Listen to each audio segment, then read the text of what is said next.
Ready? Back over here we have the starting assembly of a high tunnel. A high tunnel is a 4-season in the ground growing type greenhouse, or basically it's a protective covering. It'll be covered with plastic that lets light in. We can roll up the sides in the summer, but we should be able to grow anything we grow in the garden here in the summer inside the high tunnel, even in the wintertime, like tomatoes, peppers, stuff like that. So we're hopefully going to get it covered soon, and then we'll be able to have another complete, that's a 30 by 70 foot garden area that we can grow in 4 seasons of the year with not having to worry about danger of frost or freezing.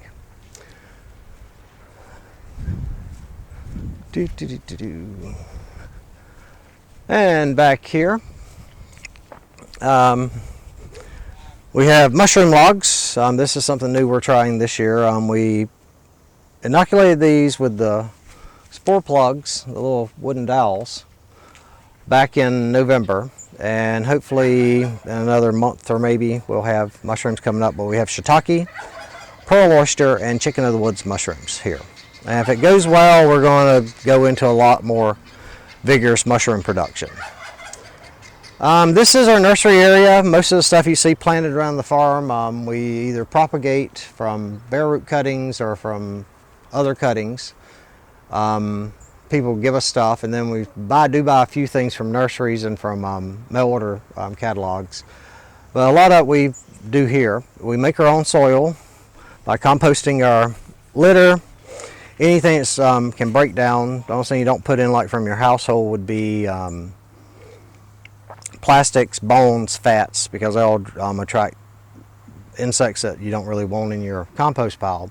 But it all breaks down into nice, rich topsoil or earth soil you can use, or we use it for everything we pot and repot and plant here.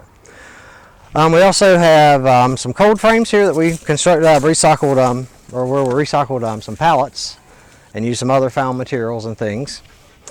Here we've got a few things started. We need to water these, by the way.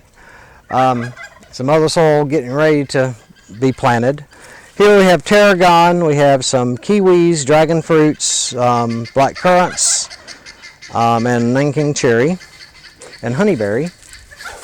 Over here we have starter plants. We've got several different kinds of peppers, and we have some tomatoes and tomatillos, or whatever how you pronounce that one. So, and then back here we have some broccoli started, some more tomatoes, some more peppers, elephant garlic, and wing beans from China, and asparagus that we're trying to grow from scratch. And some of that's doing really well. Well, I read that tag, so I didn't pull up any. And then, we have our chicken coop and chicken yard here. You can probably hear our animals all the time squawking.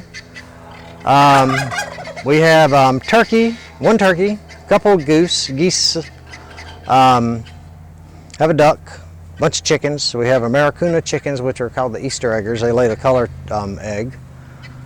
We have Rhode Island Reds, we have Barred Rocks, and a few Bantam species, or Bantam breeds. We also have a mulberry tree growing here, a couple more plum trees, and that's kind of so when the fruit drops, which you're going to lose a lot anyway, you got free food for the chickens. So it's kind of beneficial for the people and for your animals. And that's something to kind of keep in mind as well.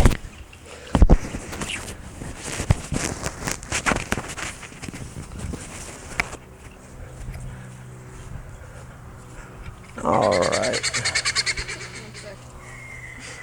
Snow dog.